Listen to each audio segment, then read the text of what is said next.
ஜீ தமிழ் நேயர்கள் அனைவருக்கும் ஆயுத பூஜை நல்வாழ்த்துக்களை முதலில் தெரிவித்துக் கொள்கிறேன். மிக உன்னதமான இந்திய பெருவிழாக்களிலே நவராத்திரி ஒரு மிகச்சிறந்த கலை விழா, பெண்களுக்கான ஒரு பெருவிழா. சிவபெருமானை வணங்குவதற்கு சிவராத்திரி என்று ஒரு நாள் இருக்கிறது. ஆனால் அம்பிகையை வணங்குவதற்கு 9 நாள் நவராத்திரி என்று சிறப்பிக்கப்படுகிறது. அம்பிகைக்கு 9 நாள், சிவனுக்கு ஒரு நாள் என்றால் என்ன கணக்கு என்று பல பேர் கேட்பார்கள். 1ஐ 9ஆக்குபவள் அம்பிகை. 1ஐ 9ஆக்குவது என்று சொன்னால் என்ன பொருள்? ஒரு விதையை நாம் பூமியிலே போடுகிறோம், அது ஆயிரக்கணக்கான விதையாக மாறிக்கொண்டே வருகிறது. அதாவது ஒன்றை பலவாக ஆக்கக்கூடிய பெரிய சக்தி என்பதைத்தான் 1ஐ 9ஆக ஆக்குபவள் பராசக்தி என்று அவளை கொண்டாடுகிறார்கள். 9 என்பது எண்ணிக்கையினுடைய முடிவு. எழுதி கொண்டே வந்தால் 9, அதன் பிறகு 1, 0 என்று திரும்பி வந்துவிட வேண்டும்.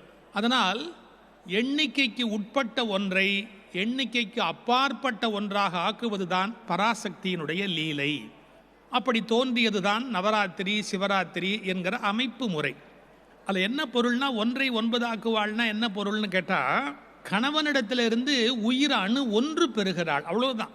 லட்சக்கணக்கான உயிரணுக்கள் ஓடி வந்தாலும் அதில் 1 தான் பெறுகிறாள். அந்த 1ஐ அவள் என்ன பண்ணுகிறாள்? 9ஆக ஆக்குகிறாள். ஏன்னா கருவில் ஒரு புள்ளியாக வந்து சேர்ந்த ஒன்றை கை, கால், முகம், தோல், எலும்பு, நரம்பு, இரத்தமுடைய குழந்தையாக தன் கர்ப்பப்பையில் ஆக்குவதால் 1ஐ 9ஆக்குபவள் பெண். அந்த உன்னதமான அந்த பெண்ணை கொண்டாடுகிற பெரிய விழாதான் நவராத்திரி பெருவிழா. இந்த நவராத்திரி என்பதே வெற்றியை குறிப்பதாக அமைந்திருக்கிற ஒரு பெரிய திருவிழா. வாழ்க்கையிலே போராட்டங்களும் உண்டு, அதை தாண்டி வெற்றி பெற வேண்டும் என்கிற அந்த விழைவு இரண்டையுமே விளக்கக்கூடியதுதான் நவராத்திரியில் இருக்கிற மிகப்பெரிய சிறப்பு. அபிராம் பெற்று பாடுகிறார், ஒன்றாய் அரும்பி பலவாய் விரிந்து இவ்வுலகு எங்குமாய் நின்றாள் அப்படின்னார். அதாவது ஒன்றாக அரும்பி ஒரு முட்டு இப்படி வருகிற போது பார்த்தா அப்படி ஒன்று மாதிரி தெரியும். ஒன்றாக அரும்பி பலவாய் விரிந்து, அதுவே அப்படியே விரியும் போது பல அழகான இதழ்களாக விரியும். அப்படி ஒன்றிலிருந்து பலவாக விருத்தி அடைய வேண்டும் என்று சொன்னால் அம்பிகை வழிபாடு ஒன்றிலிருந்து பலவாக ஒரு மனிதன் விருத்தியாவதற்கு உரிய வழிபாடு என்று வைத்தார்கள். ஏன் காளி வழிபாடு என்கிறார்கள், மாரி வழிபாடு என்கிறார்கள், இப்படி எத்தனை விதமான தெய்வங்கள் என்று பல பேர் பேசுவார்கள். அப்போ விதவிதமான தெய்வங்கள் என்று பொருள் அல்ல.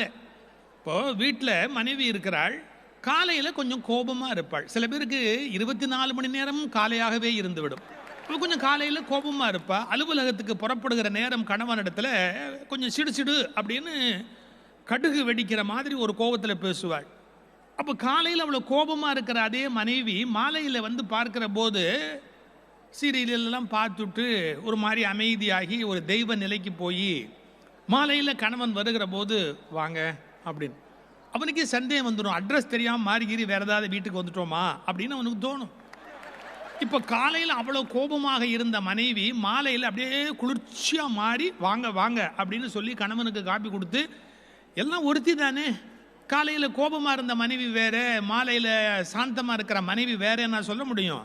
காலையில் காளி, மாலையில் மாறி. காளி காலையில், மாறி மாலையில். மாறினா என்ன அர்த்தம்? குளிர்ச்சி, மழை நீர், தட்ப நிலை, அது வெப்பநிலை காளி. ஆக ஒரே பெண் வெப்பமாகவும் இருக்கிறாள், தட்பமாகவும் இருக்கிறாள். தட்ப வெப்ப நிலை அறிந்து வானிலை அறிக்கை படித்தபடியே வாழ்க்கையை நடத்த வேண்டும். ஒரு பெண்ணுக்குள்ள அவ்வளவு பெரிய ஆற்றல் அடங்கி இருக்கிறது என்பதுதான் பெண்மையை வாழ்க என்று கூத்திடுவோமடா என்று பாரதி சொன்ன அந்த பெண்மைக்குரிய மிகப்பெரிய பெருவிழா, கலை விழா நவராத்திரி பெருவிழா. இந்த நல்ல நாளிலே ஜீ தமிழ் தொலைக்காட்சியிலே ஒரு அழகான சிக்கலை மையமாக வைத்து ஒரு பட்டிமண்டபத்தை ஏற்பாடு செய்திருக்கிறார்கள். அது நிரந்தரமான சிக்கல், வாழ்வில் முடிவில்லாதது. இந்த வாழ்க்கையை எப்படி எடுத்துக்கிறது? ஒரு போராட்டமாக பார்க்கிறதா அல்லது ஒரு பூந்தோட்டமாக பார்க்கிறதா அப்படிங்கிறதுக்கான ஒரு கேள்வி. வாழ்க்கை என்பது பூந்தோட்டமா, வாழ்க்கை என்பது போராட்டமா என்று ஒரு கேள்வி. வாழ்க்கை என்பது போராட்டம் அப்படிங்கிறத எடுத்து சொல்வதற்கு பேராசிரியை சாந்தாமணி அவர்கள் வருகை தந்திருக்கிறார்கள். பூந்தோட்டம் என்பதை எடுத்து சொல்வதற்கு நம்முடைய மனித வள நிபுணர் பெற்றோரியல் என்ற கல்வியை சொல்லித்தரக்கூடிய ஆற்றல் வாய்ந்த ஒரு சிறந்த பேச்சாளர் சகோதரி ஷியாமளா ரமேஷ் பாபு அவர்கள் வருகை தந்திருக்கிறார்கள். இப்படி மற்றவங்களெல்லாம் அவர்கள் பேசுகிற போது நான் அறிமுகப்படுத்துவதற்கு விரும்புகிறேன். இப்போது முறையாக பட்டிமண்டபம் தொடங்குகிறது. இப்போது வாழ்க்கையை பார்க்கிற பார்வையில் அது போராட்டமாக தெரிகிறது அப்படிங்கிற கருத்தை முன்வைப்பதற்காக பொதுவாக கொங்கு நாடு அமைதியான இடங்க. அதில் அவங்க பேசுகிற போது அவ்வளோ மரியாதையாக பேசுவாங்க. கொலை பண்ணுறதா இருந்தால் கூட கொன்னுடுவங்க கொன்று அப்படின்னு ஒரு இங்கே வச்சு மரியாதையாக தான் கொல்லுவாங்க. அவ்வளவு பண்பாடான ஒரு பூமி. அந்த கொங்கு மண்ணில் இருந்து வாழ்க்கை ஒரு போராட்டம் என்பதை எடுத்துரைப்பதற்காக புலவர் சாந்தாமணி அவர்கள் வருகிறார்கள். அவர்களை உரையாற்றுங்கள் என்று உங்கள் சார்பிலே அன்போடு அழைக்கிறேன். வணக்கம். உலகெங்கும் வாழ்ந்து கொண்டிருக்கும் ஜீ தமிழ் நேயர்கள் அனைவருக்கும் இனிய ஆயுத பூஜை நல்வாழ்த்துக்கள். நடுவர் உள்ளிட்ட அவைக்கும் என்னுடைய பணிவான வணக்கங்கள். வாழ்க்கை போராட்டமா பூந்தோட்டமா என்ற ஒரு அருமையான கேள்விங்க. ஒரு கவிஞன் எழுதினான், வாழ்க்கையே போர்க்களம், வாழ்ந்துதான் பார்க்கணும், போர்க்களம் மாறலாம், போர்கள் மாறுமா அப்படின்னு ஒரு கவிஞன் எழுதினார்.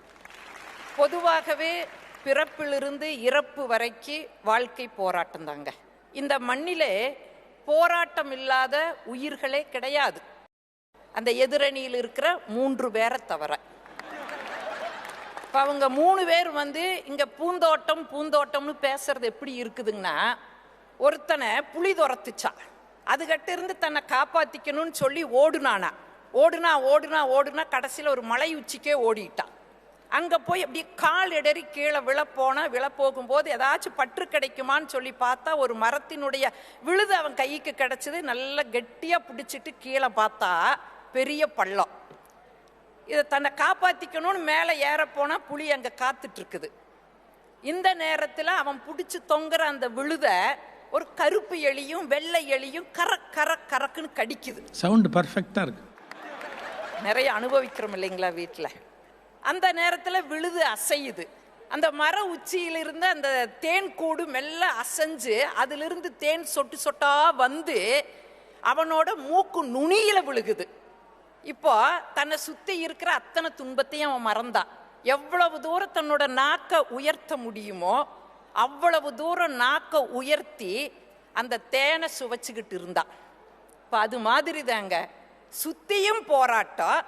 அதுல எப்படி அவன் தேனை சுவைக்கிறானோ அது மாதிரி பூந்தோட்டம். நல்ல வேளை அவன் மாஸ்க் போட்டிருந்தானா அந்த தேனும் இல்லாம போயிருக்கும். நடுவர் அவர்களே, இயற்கை விஞ்ஞானி நம்மாழ்வார்கிட்ட ஒரு வெளிநாட்டுக்காரர் ஒரு கேள்வியை கேட்டாங்க. இந்த விவசாயத்திலேயே உங்களுக்கு பிடிச்சது எதுன்னு கேட்டாங்க.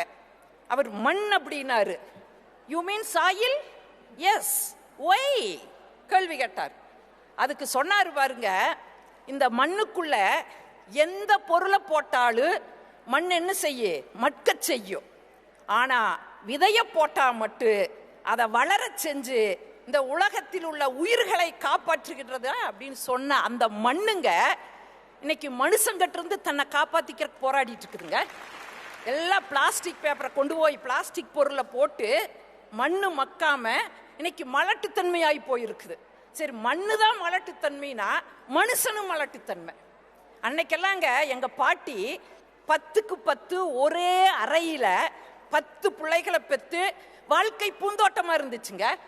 இன்னைக்கு 10 அறைகள் வச்சு வீட்டை கட்டி இருக்கிறோம்.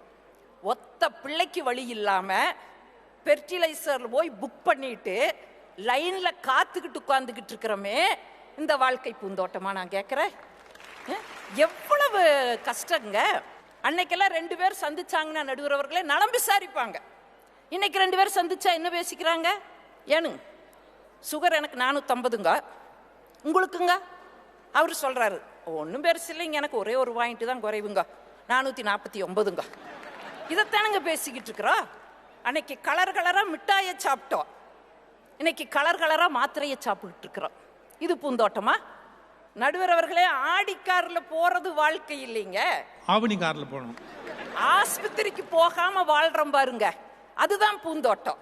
இன்னைக்கு அப்படி இருக்குதா நிலை? நான் கேட்கிறேன். பூந்தோட்டம்னா கடன் இல்லாம வாழணும். நம்ம வாழ நினைக்கிறோம், விடுறானா? தினம் 1000 போன்.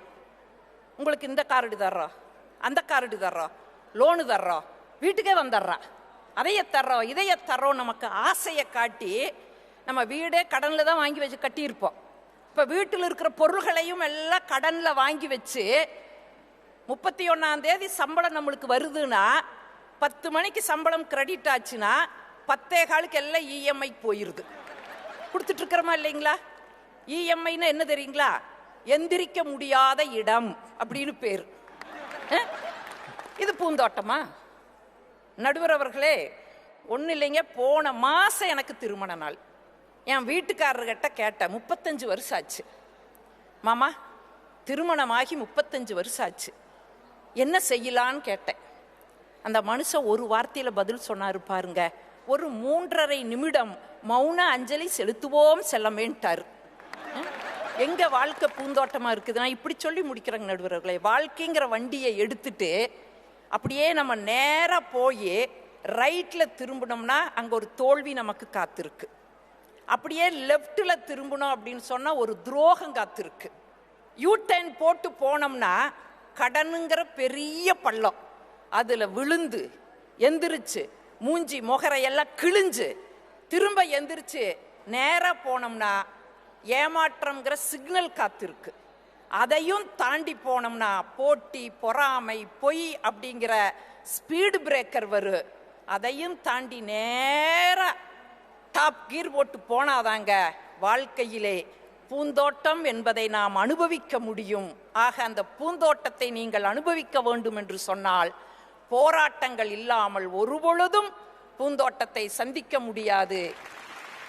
கால்கள் நனையாமல் கடலை கடந்தவர்கள் உண்டு, ஆனால் கண்கள் நனையாமல் வாழ்க்கையை கடந்தவர்கள் இல்லை என்பதால் வாழ்க்கை என்பது போராட்டமே போராட்டமே என்று சொல்லி வணங்கி மகிழ்கிறேன். நன்றி, வணக்கம். முன்னுக்கு வரணும்னா போராட்டம் இல்லாமல் முடியாது அப்படிங்கிற ஒரு அழகான கருத்தை அவங்க முன் வச்சாங்க. அவர்களுக்கு நம்முடைய வாழ்த்து, பாராட்டு. வாழ்க்கை ஒரு அழகான நந்தவனம், அழகான பூந்தோட்டம் அப்படிங்கிறத சொல்கிறதுக்கு சகோதரியார் ஷியாம்லா ரமேஷ் பாபு அவர்கள் வருகிறார்கள். அவர்களை உரையாற்றுவதற்கு அன்போடு அழைக்கிறேன். உலகெங்கும் வாழும் ஜி டிவி தமிழ் நேயர்களுக்கு ஆயுத பூஜை என்று என்னுடைய சிறந்தாழ்ந்த வணக்கங்களை தெரிவித்துக் கொள்கிறேன். இந்த பட்டிமன்றத்தில் எனக்கு ஒரு மிகப்பெரிய வாய்ப்பு என்ன அப்படின்னா, சாந்தாமணி அக்கா பேசுகிறத நேரில் கேட்ட ஒரு வாய்ப்பு. அவங்க இவ்வளோ தைரியம் இல்லாதவங்கன்னு நான் இன்னைக்கு தான் தெரிஞ்சுக்கிட்டேன். இவ்வளோ பயந்தாங்குழியா? ரோட்டில் வண்டி ஓட்டினா ஸ்பீட் பிரேக்கர் இருக்கத்தாமா செய்யும். அப்போ நீங்கள் வீட்டுக்குள்ளேயே புள்ள சைக்கிள் ஓட்டுற மாதிரி ஓட்டிக்கிட்டே இருக்க வேண்டியதுதான். அப்புறம் எப்படி வாழ்க்கையை நடத்துறது? வாழ்க்கைனா அவங்களே எங்களுக்கான முடிவையும் சொல்லிட்டாங்க தெரியுமா? போராடினா பூந்தோட்டத்தை அடையலாம். நாங்கள் கடைசியில் இருக்கிற எண்டு பாயிண்ட் பூந்தோட்டத்தை பிடிச்சிக்கிறோம், அவங்க அந்த போராட்டத்தை கப்புன்னு பிடிச்சிக்கிறாங்க. அதாவது இயங்கிக் கொண்டே இருப்பவர்களால் வாழ்க்கையை பூந்தோட்டமாக பார்க்க முடியும். தேங்கி போகும் பொழுதுதான் நமக்கு வாழ்க்கை என்பது போராட்டமா போகுது. இந்த வாழ்க்கை எங்களுக்கு சொல்லிட்டாங்க, இந்த 3 பேரை தவிர்த்து, ஏன்னா எங்களுக்கு வாழ்க்கையில போராட்டமே கிடையாது. ஏன்னா எங்க 3 பேருக்கும் ஸ்விஸ் பேங்க்ல அக்கௌண்ட் இருக்கு. நாங்க எல்லாருமா சேர்ந்து ஒரு 4 ஆடிக்கார், ஒருத்தருக்கு 4 ஆடிக்கார் இருக்கு. இவங்க தான் ஆடிக்கார் ஆவடிக்கார்னு அக்கா சொன்னாங்களே. நாங்க ஆடிக்கார்லாம் வச்சிருக்கிறோம், பங்களா இருக்கு, எல்லாமே இருக்கு. எங்களுக்கு கவலையே கிடையாது, உடம்புல நோய் கிடையாது, எல்லா உறவுகளோடும் சுமூகமா இருக்கும், எங்கள் வீட்டில் எந்த குறையுமே கிடையாது அப்படின்ற ஒரு நினைப்புல தான் அவங்க எங்களெல்லாம் வந்து வாழ்க்கையை பூந்தோட்டமாக பார்க்கிறோம் நாங்கெல்லாம் அப்படின்னு சொல்றாங்க இல்லையா? அவங்களோட குறையே அதுதான். அந்த போராட்டம் எல்லாம் நமக்கு இருக்கிற மாதிரியும் மற்றவங்க எல்லாம் சந்தோஷமாவே எப்போ இருக்கிற மாதிரியும் பார்க்கிற மனப்பாங்கு தான் அவர்கள் வாழ்க்கையை போராட்டமாக மாற்றுகிறது. எல்லாரும் அதைத்தான் கடந்து வருகிறோம். எல்லாருக்கும் அது இருந்துட்டு தான் இருக்கு. அவங்களுக்கு எல்லாமே அது பாட்டுக்கு போற போக்கில் போச்சுன்னா அவங்க வாழ்க்கை நல்லா தான் இருக்குது, இதுல என்ன கஷ்டம் பாருங்க அப்படின்னு சொல்லிடுவாங்க. கொஞ்சம் இயல்பு மாறி ஒரு விஷயத்தை எமர்ஜென்சி மோட்ல தான் அணுகணும் அப்படின்னு வரும்போது அந்த வாழ்க்கையை போராட்டமாக பார்க்குறவங்களுக்கு செல்ஃப் ஸ்டார்ட் ஆகாது. அது மட்டும் கிடையாது, எப்பொழுதுமே இந்த வாழ்க்கையை யாருக்கு தெரியுமா போராட்டமாக இருக்கும்? நம்மளை யாரும் கணிச்சுக்கிட்டே இருக்காங்க. நம்ம என்ன உட உடுத்துறோம், நம்ம எப்படி பேசுகிறோம், நம்ம என்ன செய்கிறோம், நம்ம என்ன சமூக அந்தஸ்தில் இருக்கோம், நம்மளை யாரும் ஒருத்தங்க எப்போ பார்த்தாலும் எடை போட்டுக்கிட்டே இருக்காங்க அப்படின்ற ஒரு நினைப்பில் வாழ்பவர்களுக்குத்தான் ஒரு நிமிடமும் வாழ்க்கை என்பது போராட்டம். அதுக்கு ஒரு மனநோயின்னு பேர் இல்லை? இல்லை, அது சொன்னால் நல்லா இருக்காதுன்னு சொல்லலை ஐயா, அதுக்காக தான் நான் சொல்கிறேன். இல்லை இதெல்லாம் ஒரு இது பிரம்மை பிடித்த ஒரு நிலைன்னு கூட சொல்லலாம், ஒரு மன பிரம்மை, மன பிராந்தின்னு கூட சொல்லலாம். சொல்லாமே இருந்திருக்கலாம். அததான் சொன்னேன், நீங்க வாய்ப்பை கொடுத்து வாயிலிருந்து வார்த்தை எடுத்து விட்டீர்களே. இது ஒரு நல்ல பார்வை. யாரோ நம்மை கவனித்து கொண்டே இருக்கிறார்கள் என்று கவலைப்படுதல். சொல்லுங்க. காதலை விட மிக முக்கியமானது உலகில் எதுவும் இல்லை. காதல் என்பது காற்றை போன்றது. நம்ம நினைச்சிடுவோம் காதல் அப்படிங்கிற ஒரு வார்த்தை வந்தாலே ஒரு ஆண் பெண்ணிடமோ ஒரு பெண் ஆணிடமோ வெளிப்படுத்தக்கூடிய ஒரு உணர்வு காதல் கிடையாது. நம்மையே நாம் காதலிக்க வேண்டும், நம்மை நாமே விரும்ப வேண்டும். நாம் எப்படி இருக்கிறோமோ அப்படியே ஏற்றுக்கொண்டோமே ஆனால் வாழ்க்கை என்பது அங்கே பூந்தோட்டமாகிறது. அப்படி ஏற்றுக்கொண்டதனால்தான் நிறைய மாற்றுத்திறனாளிகள் உலகை மாற்றும் திறனாளிகளாக இன்று மிளிர்ந்து கொண்டிருக்கிறார்கள். வாழ்க்கையை ரசிப்பவர்கள் எல்லாருமே, பூந்தோட்டமாக பார்க்கிறவர்கள் எல்லாருமே வாபி சாபி மனிதர்கள். நான் இது எங்கு போனாலும் சொல்வதுண்டு. ஒரு அழகியல் கலை சார்ந்த ஒரு வார்த்தை, இந்த ஜப்பானிய அழகிய கலை சார்ந்த வார்த்தை இந்த வாபி சாபி. குறைகளிலும் நிறைகளையும் குறைகளிலும் அழகையும் காண்பதுதான் இந்த வாபி சாபி. ஆனா அங்க இருக்கிறாங்கல்ல அந்த 2 பேர் இன்னும் பேசல, எனக்கு தெரியாது, நான் என் அக்காவை வைத்து மட்டும் சொல்கிறேன். அந்த பந்தியில போய் சாப்பிட உட்காரும் போது இலை நுனியில கீழல இருந்தா கூட இந்த இலையை எடுத்துட்டு வேற இலை போடுங்க, அந்த கீழ் இலையில சாப்பிட மாட்டேன். வாங்குற 1 கிலோ தக்காளி ஒட்டுக்க வாங்குறதுல ஒண்ணு ஓரத்துல நசுங்கி இருந்தா கூட அதை அப்படி எடுத்து போட்டுடுங்க, அந்த தக்காளி எனக்கு வேண்டாம். அப்படி அதாவது குறையொன்றும் இல்லை மறைமூர்த்தி கண்ணா மாதிரி தான் வாங்குகிற பொருட்களிலிருந்து உபயோகப்படுத்துகிற பொருட்கள் வரைக்கும் எதிலுமே குறைய இருக்கக்கூடாதுன்னு தேடி தேடி செய்பவர்களுக்கு ஒரு கட்டத்தில் வாழ்க்கை போராட்டமாகி போகும். நாம வேண்டான்னு ஒதுக்கி அந்த கிழிந்த இலை அது போதும், நல்லா தானே இருக்காங்க, என்ன ரசமா ஊத்த போறேன் அப்படின்னு போட்டு சாப்பிட்றவங்க இருக்கிறாங்க. உங்களை பத்தி தெரிஞ்சு போச்சு, இனிமே கிழிச்ச இலை அழுகுன தக்காளி இதெல்லாம் யாருக்கு கொடுக்கலாம் அப்படின்னு கடைக்கார தேடி தேடி கொடுக்கும். கண்டிப்பா கண்டிப்பா அழுகலை தேடி வாங்க வேண்டாம், தானாக வந்த அழுகலையும் கொஞ்சம் இருக்கா அதுல ஒரு நல்லது இருக்கான்னு பார்ப்பது. அப்ப உங்க வீட்டுல ரசம் சாப்பிடவே எனக்கு பயமா இருக்குமா? இதுதான் வாபி சாபி மனிதர்கள். குறைகளிலும் நிறைகளை நாம் வேணான்னு ஒதுக்கின வாபி சாபியா? வாபி சாபி. ஓ, அதே இன்னொரு மொழியில சொன்னாலே ஒரு பெருமை தான். சொல்லுங்க. அதுவும் தமிழ்ல புரியுற மாதிரி சொல்ற, குறைகளிலும் நிறைகளை காண்பது, அதுதான் ஒரு அழகு. அவர்களுக்கு வாழ்க்கை என்றைக்குமே பூந்தோட்டம் தான். கோழி எப்ப பார்த்தாலும் கலறிக்கிட்டே இருக்கும் குப்பையை. இந்த வாழ்க்கையை போராட்டமா பாக்குறவங்களுடைய ஒரு பெரிய குணமே அதுதான். இது ஒன்றை மட்டும் சொல்லி முடித்துக்கிறேன். எத்தனை பேரை பார்த்தாலுமே வாழ்க்கையை பூந்தோட்டமாக பார்ப்பவர்கள் அந்த நொடிப்பொழுதில் சந்திக்கிற அந்த மனிதரோடு அந்த நொடிப்பொழுது தான் பேசுவாங்க. போராட்டமாக பார்க்குறவங்க எப்படி பார்ப்பாங்க தெரியுமா? இப்போ போறான்ல இவன் 30 வருஷத்துக்கு முன்னாடி என்ன ஆட்டம் ஆடினான் தெரியுமா, பழசு தான் கலருவாங்க. பழசு பழைய விஷயங்கள் எதெல்லாம் மனதிற்கு வலி கொடுக்கிறதோ வலிய எடுத்து அதை அசை போட்டு வாழ்க்கையை போர்க்களமாக்கி கொள்வதனால்தான் சிலருக்கு வாழ்க்கை போராட்டமாக ஆகிறது. போட்டம் விடு, நேத்திக்கு நடந்தது நேத்தியோடு போச்சு, இன்னைக்கு இது நாளைக்கு என்னன்னு நமக்கு தெரியாது. எல்லா இடங்களிலும் பேசும்போது சொல்வதுண்டு, நேற்றைய பொழுது அனுபவம், இன்றைய பொழுது நிச்சயம், நாளைய பொழுது நம்பிக்கை. அந்த நம்பிக்கையோடத்தான் ஒருவரும் எல்லா வழிகளையும் தாண்டி எல்லா அவஸ்தைகளையும் தாண்டி எல்லா போராட்டங்களையும் தாண்டி வாழ்க்கையை நடத்தி கொண்டிருக்கிறோம். அதனால் பழைய விஷயங்களை கிளறாம திருப்பி அதையே அசை போடாம உபயோகிக்கிற ஒரு சொல்லையும் ஒரு நல்ல சொல்லாக, நமக்கு மட்டும் சந்தோஷம் தரக்கூடிய சொல்லாக இல்லை, கேட்பவருக்கும் சந்தோஷம் தரக்கூடிய சொல்லாக கொஞ்சம் வாபி சாபியை நம்மளுடைய வாழ்க்கையிலும் இணைக்க பழகி கொண்டோமே ஆனால் நம்ம எல்லாருடைய வாழ்க்கையும் நிச்சயம் பூந்தோட்டமான வாழ்க்கை தான். ஆனால் பராமரிப்பு நிதம் நாம் தான் செய்யணும். யாரோ ஒருத்தர் நம்ம தோட்டத்தை பராமரிப்பாங்கன்னு அப்படின்னு உட்காந்துட்டு இருக்க முடியாது. வாழ்க்கை என்கிறது எல்லோருக்கும் கொடுக்கப்பட்ட ஒரே அளவு தோட்டம் தான். அதை பூந்தோட்டமா மாத்துறதும் கோழி குப்பையை கலர்ற மாதிரி கிளறி அதை போராட்டமா ஆக்குறதும் நம்ம கையில தான் இருக்கு அப்படின்னு சொல்லி நல்ல வாய்ப்புக்கு நன்றி பாராட்டி விடைபெறுகிறேன். வணக்கம். வாபி சாபி நல்ல சொல். இனிமே பாருங்க, இனிமே அது உங்களுக்கு சொந்தம் கிடையாது. ரொம்ப அருமையா அந்த வார்த்தையை நானே என்ன ஜப்பான்ல போய் படிச்சுட்டு வந்த மாதிரி இனிமே ஆரம்பிச்சுடுவேன். நல்லது. ஒரு சொற்களுடைய அருமையை சொன்னாங்க. அப்புறம் இவங்கெல்லாம் தேங்கி கிடக்குறாங்க அப்படின்னு சொல்லிட்டு ஒரு வார்த்தை சொன்னாங்க. தேங்குனா குட்டையாயிடுவீங்க, அதாவது குளம் கொட்டைங்கிறாங்களே, குட்டையாக இருப்பீங்க, அது ஓடுறதா இருக்கணும் அப்படின்னு. என்னுடைய புத்தகத்தில் ஒரு வரி எழுதியிருந்தேன். நகருகின்ற நதிகள் நாகரிகத்தின் அன்னை, தேங்கி நிற்கும் தண்ணீர் கொசுக்களின் பண்ணை. தண்ணி தேங்கி நின்னா கொசு தான் வரும், ஆனால் நீங்கள் இயங்கி கொண்டே இரு அப்படிங்கிற கருத்தையும் அவங்க ரொம்ப அருமையாக வற்புறுத்தினார்கள். இப்போ இல்லை இது போராட்டம் தான் அப்படின்னு ஒரு இளைய தலைமுறை சார்பில் தன்னுடைய கருத்தை பதிவு செய்வதற்காக அருமை தம்பி ஆசிரியர் திரு சரவணன் அவர்கள் வருகிறார்.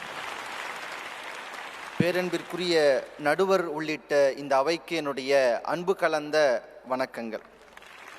அது வாழ்க்கை போராட்டமா பூந்தோட்டமா அப்படிங்கிறதெல்லாம் பட்டிமன்றம் போட்டு கூட சொல்ல வேண்டாம். இப்போ இதை பார்த்துட்டு இருக்கும் போதே வீட்டில் அம்மா உட்காந்து சோஃபாவில் உட்காந்து இதை பார்த்துட்டு இருக்க மாட்டாங்க. ஆயுத பூஜைக்கு மிக்சியில் வடை அரைச்சிக்கிட்டு அப்பாவை கூப்பிட்டு கடைக்கு போனே போகாமல் என்ன பண்ணிட்டு இருக்கீங்கன்னுவாங்க. மிக்சி சவுண்டுக்கு நடுவில் தான் நம்ம பட்டிமன்றமே இன்றைக்கு போகிறது என்றால் அப்புறம் என்ன வாழ்க்கை பூந்தோட்டம் மிக்சிங் எஃபெக்ட். பாருங்க, எனக்கு என்ன ரொம்ப வருத்தம் பாருங்க, இந்த வாழ்க்கை என்ன அப்படியே ஜாலியாக போகுதுங்கிற மாதிரி அவங்க சொன்னாங்க. அதில் 2 விஷயத்தை நான் முரண்படுறேன் அவங்க பேசுனதுல. ஒன்று, எங்களை பார்த்து சொன்னாங்க வாழ்க்கையை போராட்டம் என்று நினைக்கிறவர்கள் எல்லாம் பயந்தாங்கோலிகள் என்று சொன்னார்கள். அதுவும் எங்கள் கொங்கு அம்மாவோட பாடி லாங்குவேஜை பார்த்தும் வாழ்க்கைக்கு பயப்படுறாங்கன்னு சொல்கிறத தமிழகமே ஏற்று. ஒன்று சொல்லவா, வாழ்க்கையை பார்த்து போராட்டம் என்று சொல்பவர்கள் பயந்தாங்கோலிகள் என்றால் சித்தார்த்தன் ஏன் புத்தனாக வேண்டும்? பட்டினத்தார் ஏன் கரும்பை எடுத்துக்கொண்டு பட்டி தொட்டி எங்கும் போக வேண்டும்? அப்போ வாழ்க்கை இங்கு போராட்டமாக இருப்பதால் தான் இந்த உலகத்திற்கு புத்தன் வந்தான். சித்தர்களும் ஞானிகளும் இந்த வாழ்க்கையை வெறுத்து காடுகளுக்கு போனார்கள். அதுதான் ஞானத்தினுடைய உச்சம் என்று இந்த உலகம் சொல்கிறது. இப்போ நாங்கள்லாம் ஞானிகள், பயந்தாங்கொள்ளிங்க இல்லை. 2வது இன்னொன்று சொன்னாங்க பாருங்க, அவங்க சொல்லும் போதெல்லாம் நீங்க கரும்பை வெளியே வச்சுட்டு வந்திருக்கீங்களா? பார்க்கிங்ல இருக்குங்க ஐயா. நான் பார்க்குறேன் எங்கிருந்து தொடங்குது இதுன்னு. என் வாழ்க்கையில இருந்தே எடுத்துக்கிறேனே, எங்கிருந்து தொடங்குது பாருங்களேன் இந்த போராட்டம்ங்கிறது. சின்ன வயசுலலாம் விவரம் தெரியாது, தப்பிச்சுடுறோம். இந்த பள்ளி பருவம் வரும்போது மதிப்பெண்ணுக்காக போராட வேண்டும், படித்து முடித்து விட்ட பிறகு வேலைக்காக போராட வேண்டும், வேலை கிடைத்து விட்டால் கடனுக்காக போராட வேண்டும், கல்யாணம் ஆகிவிட்டால் குழந்தைகளுக்காக போராட வேண்டும். எல்லாம் முடிஞ்சிருச்சுனான்னு ஒரு வீடை கட்டி ஈசி சேர்ல உட்கார்ந்தா இடுப்புக்கு கீழே மூட்டு வலி, இடுப்புக்கு மேலே முதுகு வலின்னு நோயோட போராட வேண்டும். நிறைவிலே மரணத்தோடு போராடி முடிந்து விடுகிற இந்த வாழ்க்கையிலே மின்னல் போல வந்து போகிற பூந்தோட்டங்களை கொண்டாட எங்களுக்கு மனமில்லைங்க. எத்தனை இளைஞர்கள் இன்றைக்கு இறந்து போகிறார்கள் கேட்டா, மாரடைப்புல இறந்து போறாங்க. இன்னைக்கு ஒரு டாக்டர் மாரடைப்புல இறந்து போறார். ஏன் நீ பாருங்க, உங்கள் இசிஜி சோதனைகளுக்குள்ளெல்லாம் அந்த இளைஞனின் இஎம்ஐ வேதனைகளை ஒருபோதும் படம் பிடித்து பார்க்க முடியாது. அந்த காலத்துலலாம், இது உங்க காலத்துல ஐயாலாம் இப்போ வந்திருக்காரு பாருங்க ஜாலியா. ஐயா பீரியட்லலாம் ஒரு 20 ஆனாலே கல்யாணம் பண்ணி வச்சிருவாங்க. ஆனால் தான் ஐயாக்கு இப்போ வரைக்கும் ரொம்ப கஷ்டமா இருக்குது. ஏன்னா சீக்கிரம் கல்யாணம் பண்ணிட்டார், ரொம்ப நாள் அந்த கஷ்டத்தை அனுபவிக்கிறாரு. சின்ன வயசுல கல்யாணம் பண்ணுவார், வேலைக்கு போக மாட்டான், ஜாலியாக சுத்திட்டு இருப்பான். உடனே சொல்லுவாங்க ஒரு கால் கட்டு போட்டால் அமைதியாக வீட்டில் உட்காந்துருவான்னுவாங்க. எது பொறுப்பில்லாதவனுக்கு கால் கட்டு போட்டு கல்யாணம் பண்ணா நல்லா இருப்பாங்கிறது அன்றைய தலைமுறை. ஆனால் இன்னைக்கு நாங்கள்லாம் கல்யாணத்துக்கு முன்னாடி தங்கச்சிக்கு கல்யாணம் பண்ணி நிலம் எடுத்து வீடு வாங்கி செட்டில் ஆகி சொட்டை விழுந்து அதுக்கப்புறம் கல்யாணம் பண்ண பாட்டு கூட எழுதுனாங்க. வாலிபங்கள் ஓடும் வயதாக கூடும் ஆனாலும் அன்பு மாறாதது. எஸ், டெஃபினெட்லி உண்மைதான். மாலையிடும் சொந்தம் முடி போட்ட பந்தம் பிரிவென்னும் சொல்லே அறியாதது உண்மைதான். ஆனா எங்க இடிக்குது? அழகான மனைவி அன்பான துணைவி அமைந்தாலே பேரின்பமே. எங்களுக்கு தான் அமையலையே. நீங்க தெளிவா இருக்கீங்க, அமைஞ்சாலும் சண்டை வருங்கிறீங்க, அப்புறம் அமையலையேன்னு வருத்தப்படுறீங்க. என்னதான் செய்யறது அப்புறம்? சார், இந்த மனுனுடைய இலக்கியங்களை பாருங்களேன். ராமாயணம் பூரா போராட்டம் தான், மகாபாரதம் மொத்தமும் போராட்டம் தான். சரி, இந்த பக்கம் சவுத் சைடு வாங்களேன், சிலப்பதிகாரம் முழுக்க போராட்டம் தான். சீவக சிந்தாமணி, வளையாவதி, குண்டலகேசி, எங்க பழசை விடுங்க, இன்னைக்கு எடுத்து பாருங்க. என்சரிதம் எழுதிய நமது தமிழ் தாத்தா முழுக்கப்பட்ட பாடுகளையும் போராட்டங்களையும் பதிவு செய்திருக்கிறார். சத்திய சோதனை என்கிற காந்தியின் புத்தகம் கூட பெயரிலேயே சோதனையைத்தான் சொல்லியிருக்கிறது. எனக்கு தெரிந்த இந்த உலகத்தில் வாழ்க்கையை பூந்தோட்டம் என்று எழுதிய ஒரு ஆட்டோபயோகிராஃபி புத்தகத்தை கூட நான் பார்த்ததில்லை என்றால் அப்புறம் யாருடைய வாழ்க்கை இங்க ரொம்ப நல்லா இருக்குன்னு சொல்றீங்கன்னு புரியலங்க. நம்மளை விடுங்க, இது கூட ஒரு சுயநலம் தான் நம்மளை பத்தி பேசுறது. நான் கொஞ்சம் இன்னும் இறங்கி போகிறேன். திருவள்ளுவர் சொல்வார், அறிவினால் ஆகுவது உண்டோ பிறரின் நோய் என்று சொல்ல மாட்டார், பிரிதின் நோய் என்று சொல்வார். நான் கேட்குறேன், நம்ம வாழ்க்கைலாம் நல்லா இருக்குன்னே வச்சுப்போம், நம்மளாம் நல்லா தான் இருக்கோம். ஏன்னா எங்கள் தலைப்பு மனிதரின் வாழ்க்கையெல்லாம் கொடுக்கல, வாழ்க்கை போராட்டமாக பூந்தோட்டமாக தான். நம்ம வாழ்க்கையை விட்டுருங்க, கொஞ்சம் நம்மளை விட்டு வெளியில் பாருங்களேன். ஆறுகளை எல்லாம் வழிமறித்து விட்டோம், காடுகளை எல்லாம் வழி மறைத்து விட்டோம். ஜீவ நதிகளை எல்லாம் கூவ நதிகளாக மாற்றிவிட்டோம். அன்றைக்கு நீர் சுமந்து நடந்தவை எல்லாம் இன்றைக்கு குப்பை சேர் சுமந்து நடக்கிறது. தொட்டு பேசும் கைபேசியின் மோகத்தால் சிட்டுக்குருவி எனும் இனத்தையே தொலைத்து விட்டோம். இது மட்டுமா? எவ்வளவோ. கொஞ்சம் காது கொடுத்து கேளுங்களேன். எது தண்ணியில் ரயில் தண்டவாளத்திலே இறந்து கிடக்கிற யானையினுடைய இரத்த துளி சொல்லவில்லையா வாழ்க்கை போராட்டம் என்று? நெடுஞ்சாலை விரிவுக்காக வெட்டப்பட்ட மரங்களின் பிசின்துளிகள் சொல்லவில்லையா வாழ்க்கை ஒரு போராட்டம் என்று? தெருக்களின் குப்பை தொட்டிகளை துழவி கொண்டிருக்கும் மாடுகளின் ஓலம் சொல்லவில்லையா இந்த வாழ்க்கை போராட்டம் என்று? இந்த உலகம் 200 மில்லியன் உயிர்களுக்கு சொந்தமானது. ஆனால் நீங்கள் மனிதனின் வாழ்க்கை இன்பமா துன்பமா என்று மட்டுமே பேசுகிறோமே. ஆனால் மற்ற உயிர்களின் வாழ்க்கையை பற்றி பேசுவதற்கு இந்த அவை தவறிவிடுமா? எதிர்த்த அணியிலே பதில் சொல்ல வேண்டும் என்றால் மனிதனை கடந்து இந்த உயிர்களின் வாழ்க்கைக்காகவும் பதில் சொல்ல வேண்டும் என்பது என்னுடைய இங்கு வாதமாக வைக்க நினைக்கிறேன். பூந்தோட்டம்தான் யாருக்கு? சொகுசான வாழ்க்கையை வாழ்கிற நமக்கெல்லாம் இந்த வாழ்க்கை பூந்தோட்டம்தான்.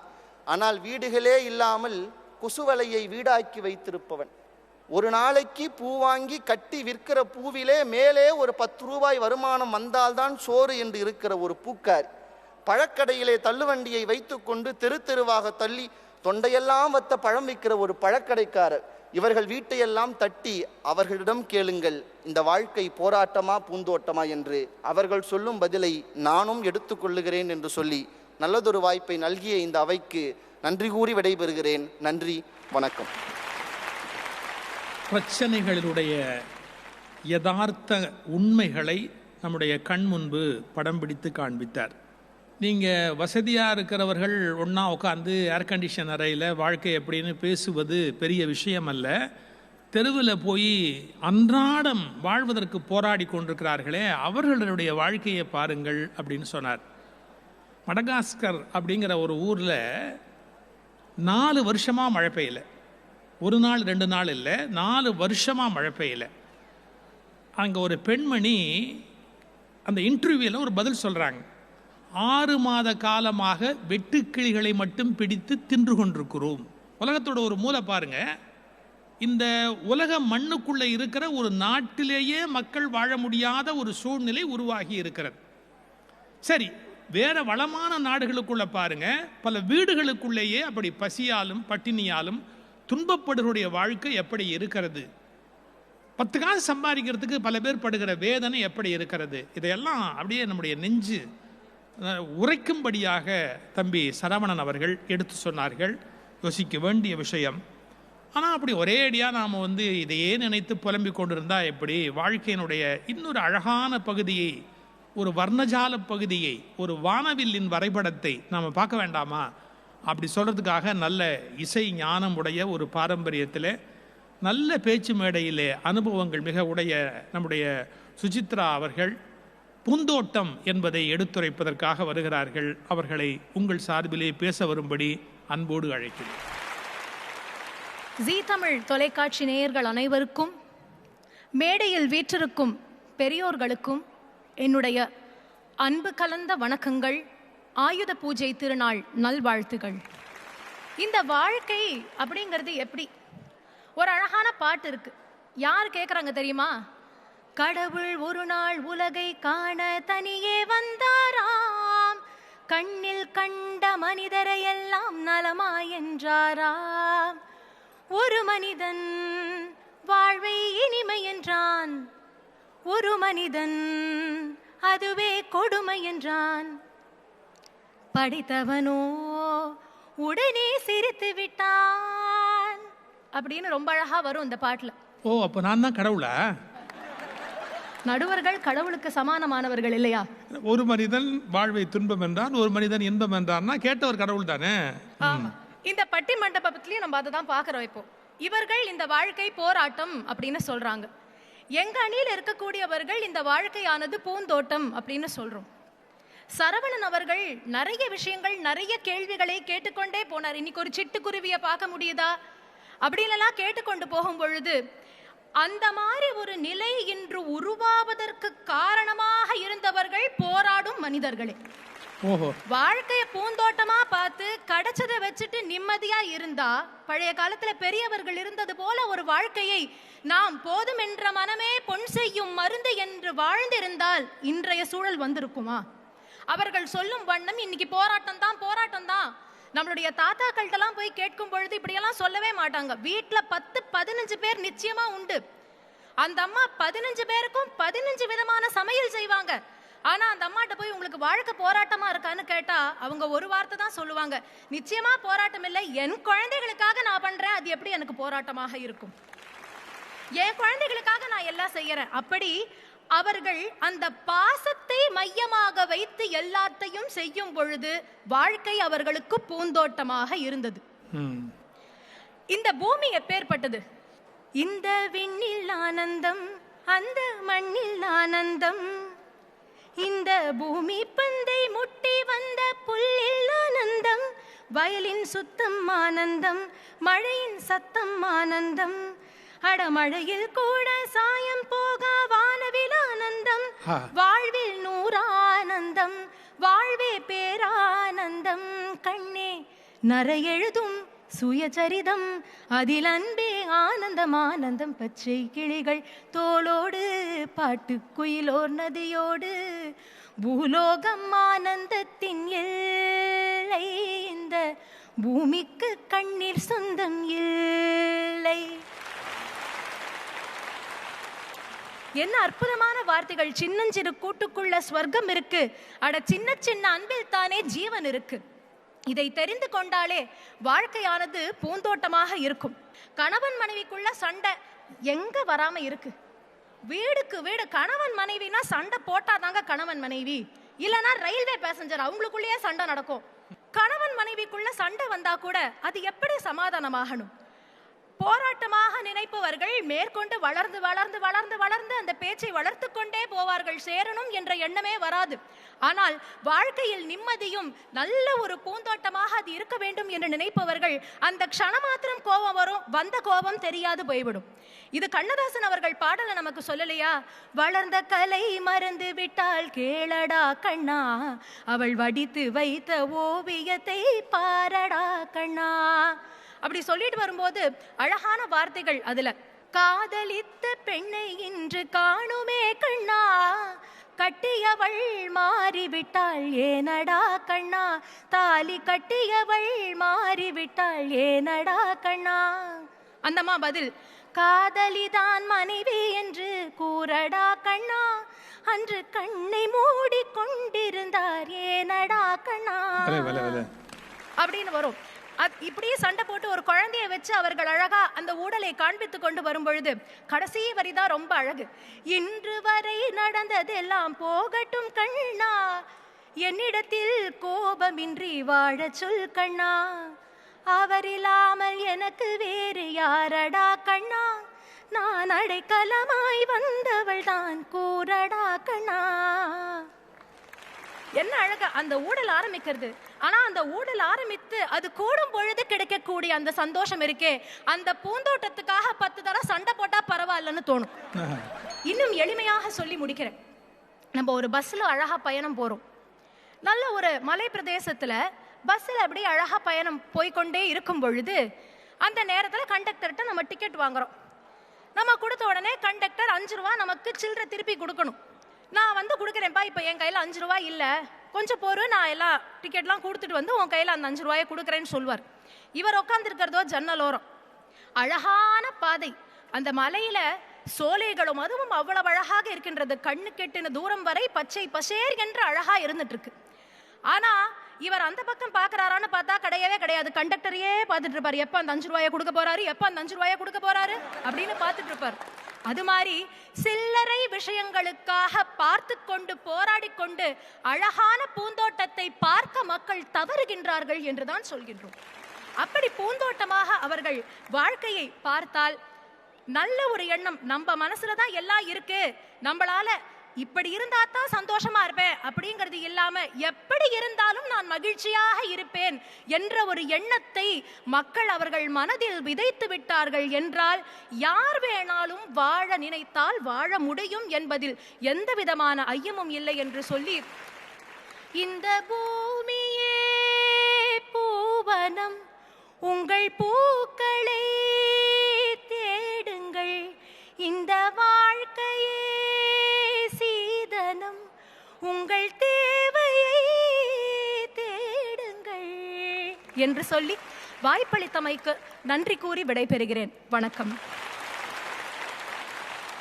வாழ நினைத்தால் வாழலாம்.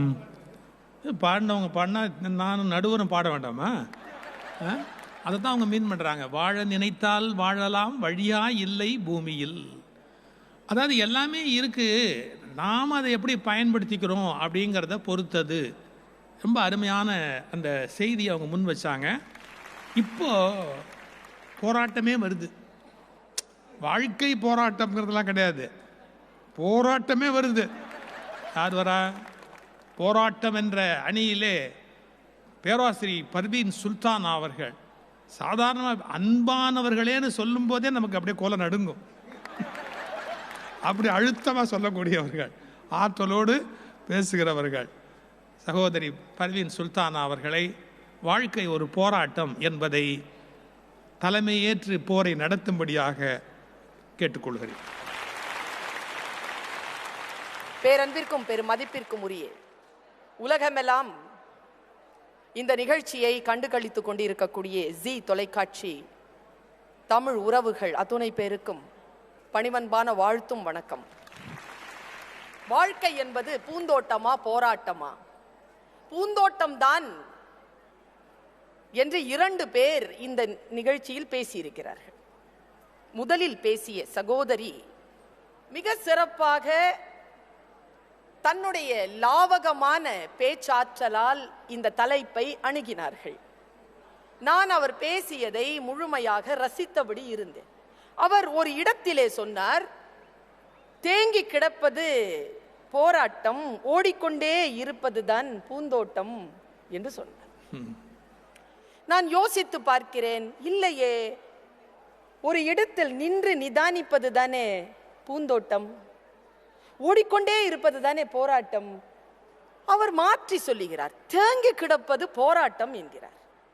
சுடும் வரைக்கும் தான் நெருப்பு, சுற்றும் வரைக்கும் தான் பூமி, போராடும் வரைக்கும் தான் மனிதன். போராட்டம் என்பது அவனுடைய இயல்பிலேயே இருக்கிறது. ஒரு விதை இருக்கிறது என்று வைத்துக் கொள்ளுங்கள், அது மண்ணிற்குள் புதைந்து உள்ளே நடத்துகின்ற போராட்டத்தினால் தானே உங்களுக்கு பூந்தோட்டமே கிடைக்கிறது. பூந்தோட்டம் என்பது என்ன தெரியுமா? நீங்க சாப்பிடுறீங்கல்ல பொங்கல், அதுல நடுவுல வர முந்திரி பருப்பு மாதிரி. முந்திரி பருப்பையே சாப்பிட்டு இருக்க முடியாது. இந்த பொங்கலை சாப்பிடுறதுக்கான ஒரு என்டர்டெயின்மெண்ட் தான் அது. இந்த போராட்டத்தை சந்திப்பதற்காகத்தான் அவ்வப்போது ஒரு பூந்தோட்டம் வந்து விட்டு போகும் வாழ்க்கையில். போராட்டம் என்பது, இப்ப காதல் பத்தி ஏதோ சொன்னாங்கல்ல, எனக்கு இப்படி யோசிக்க தோன்றுகிறது. கீட்ஸ் என்கின்ற ஒரு மாபெரும் கவிஞன் ஒரு பூச்சாடியை பார்த்தான். அந்த பூச்சாடியை பார்த்து அவன் கவிதை எழுதினான். அதுல ஒரு காட்சி, ஒரு காதலன் இருக்கிறான், ஒரு காதலி இருக்கிறாள். காதலியை அவன் இப்படி கையில இப்படி போட்டிருக்கான், கிட்ட நெருங்கி இருக்கிறான், இன்னும் முத்தமிடவில்லை. அப்படி ஒரு காட்சி கீட்ஸ் எழுதினான். அதை அப்துல் ரஹ்மான் மொழிபெயர்த்தார். அவர் சொல்கிறார், துணிச்சலான காதலனே, துணிச்சலான காதலனே. பக்கத்துல அந்த காதலியை போட்டுட்டு இருக்கிற அந்த காதலன் முத்தமிட வருகிறான். துணிச்சலான காதலனே, நீ உன் இலக்கை நெருங்கி விட்டாய். நீ அதை ஒருபோதும் அடைய போவதில்லை. இருந்தாலும் வருத்தப்படாதே, உன் காதலி ஒளிமங்கவே மாட்டாள், அழகாகவே இருப்பாள், நீயும் காதலித்துக் கொண்டே இருப்பாய். ஏனென்றால் அது ஓவியம், அவ்வளவுதான். பூந்தோட்டம் இவ்வளவுதான், அது ஒரு ஃபிளாஷ் தான். அது எங்கேயோ ஒன்று நிக்குது. அதை தொடர்ந்து அதற்காக அத்தகைய சிறிய சிறிய சந்தோஷங்களுக்காக நீங்கள் ஓடுகிறீர்கள் பாருங்கள். அதுதானே அம்மா வாழ்க்கை முழுவதும் இருக்கிறது. அந்த வாழ்க்கையை சந்திப்பது என்பது அவ்வளவு சுலபமானதை நீங்க ரொம்ப சாதாரணமா பேசிட்டு போயிட்டீங்க. நீங்க எல்லாம் வேலைக்கு போற ஆட்கள்மா, நான்லாம் வேலைக்கு போற ஆள். எங்களுக்கெல்லாம் நமக்கெல்லாம் சுதந்திரம் கிடைச்சதுன்னு நினைக்கிறீங்களா? நம்ம எல்லாம் சுதந்திரமானவர்களா? இல்லைங்க, வலிதான், வலிகளோடும் தான் இருக்கிறது வாழ்க்கை. விளையாட்டாக பேசுகிறார்கள், ஜோக்கா. அவ்வளோ சுலபமா நான் கஷ்டப்பட்டு செஞ்ச எல்லாத்தையும் ஒரே ஒரு ஜோக்ல அடிச்சுட்டு போயிடுவாங்க. பூந்தோட்டம் அது. உஃப்னு ஊதுறவனுக்கு பூந்தோட்டம், ஊதப்படுறவங்களுக்கு. போராடி போராடி நாங்கள் எங்களுடைய சிந்தனைகளை முன்வைக்கின்ற பொழுது, எங்களுடைய போராட்டம் எல்லாம் அப்படி தட்டி கழிச்சிட்டு போகின்ற பொழுது வருகின்ற எரிச்சல் இருக்கு இல்லையா? ஆனால் அந்த எரிச்சல் ஒரு விதமான வெப்பம், அடுத்த போராட்ட களத்திற்கு எங்களை தயாராக்கும். யோசித்து பார்த்தால், உண்மையாக சொல்லுகிறேன், பெண்களுக்கு கிடைக்கக்கூடிய அற்புதமான வாய்ப்புகள், அற்புதமான விஷயங்கள் எல்லாமே ஒரு வலியுடன் தான் இருக்கு. ஒரு பெண் தான் இதை சொல்ல முடியும். அதனால சொல்றேன், நம்ம எப்படி தெரியுமாமா இருக்கணும்? சிரிச்சுக்கிட்டே இருக்கணும். ஐயா சொன்னார்ல, காலையில துர்கா, சாயந்தரம் மாறி. என்னதான் நினைக்கிறீங்க ஐயா? காலையிலேருந்து வேலை செஞ்சு மடிஞ்சு செத்து போய் கதவை திறக்கும்போது சிரிச்சுக்கிட்டே திறக்கணுமா? முடியலையா? வலிக்குதியா? வலிச்சா சொல்லணுமா இல்லையா? தற்காத்து நம்பர் 1, தற்கொண்டார் பேணி நம்பர் 2, தகை சார்ந்த சொல் காத்து நம்பர் 3, சோர்விலாள் பெண். சோர்வே இருக்க கூடாதான், எல்லாத்தையும் பண்ணணும். சிரிச்சுக்கிட்டே லூசு கூட இருக்காது. சிரிச்சுக்கிட்டே இருக்க முடியாதியா? வலிச்சா கத்தணும், அழுக வரும். என்ன பண்றது? எப்படி எப்போ இப்படி ஃப்ரெஷ்ஷா இருக்கிற மடிசாயும் கணவன், ஏய் ஸ்மார்ட், இந்த பிசினஸ் வாங்கிட்டியே, பாராட்டு மேனேஜர். மவராசி, உன் முகத்துக்காக தான் வேலைக்கே வரேன், சிலாகிக்கும் வேலைக்காரி. இத்தனை சமர்த்தும் அடிபட்டு போகிறதே. மாலை வேலையில் இருந்து வீடு திரும்புகின்ற பொழுது ஆயாவிடம் இருந்து வர மறுக்கும் என் குழந்தையிடம் நான் என்ன செய்வது? அந்த வலியை, இந்த போராட்டத்துடன் தானே என்னுடைய வாழ்க்கையை நான் சந்திக்கிறேன். இல்லை என்று சொல்ல முடியுமா? 35 வருஷம் ஒரு பொண்ணு தன்னுடைய கணவரோட வாழ்ந்தாங்க. பேட்டி எடுக்க ஒருத்தர் வந்தார். மேடம், 35 இயர்ஸ் சூப்பரா வாழ்ந்துருக்கிறீங்க, உங்க புருஷனுடைய கூட வாழ்ந்த வாழ்க்கையை பத்தி சொல்லுங்க. உடனே அந்த அம்மா சொன்னா, நான் தமிழ் டீச்சருங்க, என்னால 30 பக்கத்து கூட எழுத முடியாதுங்க. அந்த அம்மா சொன்னது 300 பக்கம்னால கூட எழுத முடியாது. அந்த அம்மா என்ன தெரியுமா சொல்லிச்சு? எப்படிங்க இருந்தது உங்க மன வாழ்க்கை?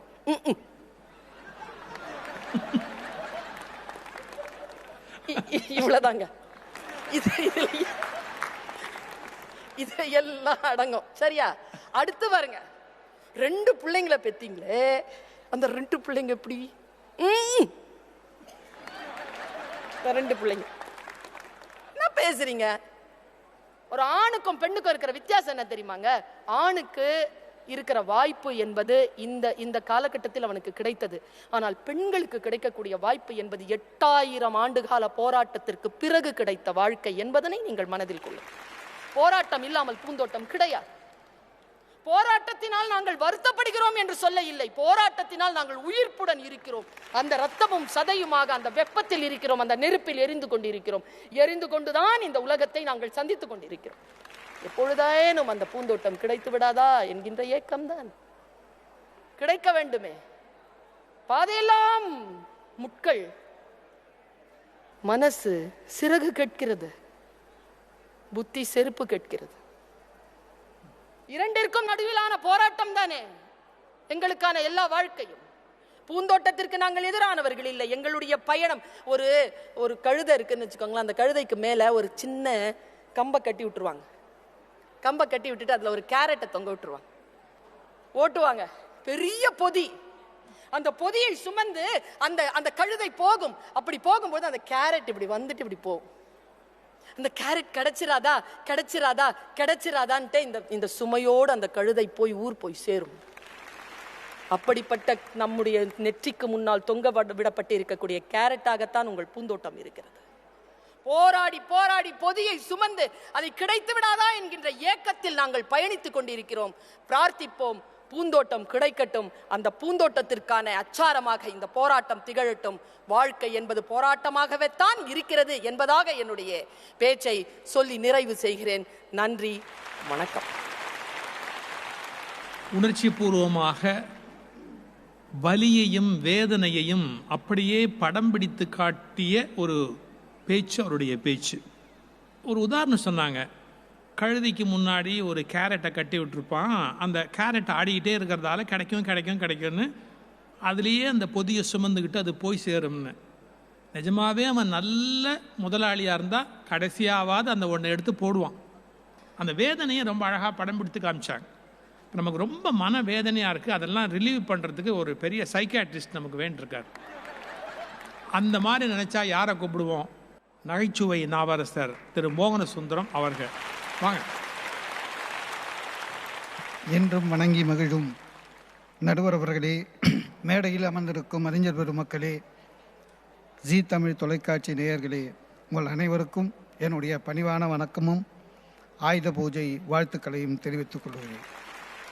எனக்கு முன்னால் அன்பு சகோதரி பர்வீன் அவர்கள், இந்த பர்வீன் எப்போ பேச வரனாலும் எனக்கு ரொம்ப பிடிக்கும். ஏன்னா எது பேசினாலும் நம்புற மாதிரியே பேசிட்டு போயிடும். பிரமிப்பு ஏற்படுத்தும். அது புரிஞ்சதுக்குள்ள முச்சிடும். வாழ்க்கை போராட்டமா பூந்தோட்டமா, ரொம்ப சிம்பிளான தலைப்புங்க இது உடனே கீட்ஸு, சோசியலிசம், கம்யூனிசம், லெனின்னு எனக்கு அப்பான ஆயிடுச்சு. உண்மையிலே போராட்டம் தான் போல இருக்குதுன்னு. ஏன் இவ்வளோ கஷ்டப்படுது அந்த அம்மான்னு நாங்கள் கேட்குற கேள்வி என்னன்னா, வாழ்க்கை என்பது போராட்டமா பூந்தோட்டமா? அதை ஒரு மனுஷன் 6 அறிவு இருக்கு, சரியா? அதுக்கு தான் கடவுள் 6 அறிவு கொடுத்தார். ஆக வாழ்க்கையை பூந்தோட்டமாக பார்க்க வேண்டும், இல்லை பூந்தோட்டமாக மாற்ற வேண்டும். இந்த ரெண்டுத்துக்கும் இல்லைன்னா உங்களை மாதிரி தான் இருக்கணும் சார். ஒன்றும் இல்லைங்க, இப்போ ஃப்ளைட்டில் போகிறது ஒரு மகிழ்ச்சி, கம்பீரம், கௌரவம் இல்லையா? ஆனால் எத்தனை பேர் பாருங்க, ஃப்ளைட்டு உள்ளே ஏறி உட்கார்ந்து புறப்புறத்துக்கு முன்னாலங்க அந்த ஹேர் ஹோஸ்டெல்லாம் அழகாக இருப்பாங்க. புறப்புறத்துக்கு முன்னால் சொல்லுவாங்க, சார் ஒருவேளை ஃப்ளைட்டில் ஏதாவது பிரச்சனை வந்ததுன்னா, எப்போ டிக்கெட் வாங்கிறதுக்கு முன்னால் சொல்ல மாட்டான், ஏறி உட்கார்ந்து கதவெல்லாம் மூடிடுவான். புறப்பட போது அப்போ சொல்லுங்க, பறக்கும்போது ஏதாவது ஆயிடுச்சுன்னா கவலைப்படாதீங்க. கவலைப்படாமல் உங்களுக்கு ஏர் பேக் ஒன்று சீட்டுக்கு கீழே வச்சிருக்கிறோம், அதை எப்படி போட்டுக்கணும்னா அப்படின்னு போட்டு காமிப்பாங்க சார். யாராவது கேட்டிருக்கோமா இன்னைக்காவது, இந்த பார் அந்த அர்ஜென்ட்டில் உன்னை தேட முடியாது, ஏன் ஏர் பேக்கை என்கிட்ட கொடுத்து நான் இப்போவே ஊதி பார்த்துக்கிறேன். ஆமாங்க, செக் பண்ணணும்ல, உயிர் நம்மளுது இல்லை, செக் பண்ணணும்ல. இதெல்லாம் நீ டிக்கெட் வாங்கிறதுக்கு முன்னால் சொல்லியிருக்கணும். எதுவுமே சொல்லாமல் நம்ம என்ன நினைக்கிறோம், சார் போராட்டம் தான், ஆனால் நம்ம என்ன நினைக்கிறோம், சிச்சி பத்திரமா போய் சேர்ந்துருவோம் அப்படின்னு நினைக்கிறோம். ஒருவேளை இல்லைன்னா போய் சேர்ந்துருவோம், வேற ஒன்றும் பண்ண முடியாது. ஆக எல்லாத்தையுமே பாசிட்டிவாக நினைக்க கற்றுக்கணும் சார். டி ராஜேந்தர் எத்தனை வருஷம் முன்னால் சொன்னார், அப்போ கூட உங்களுக்கு தெரியல. ரோஜாவில் முள் இருக்குன்னு பார்க்கக்கூடாது, முள்ளடுவில் ரோஜா இருக்குன்னு பார்க்கணும்.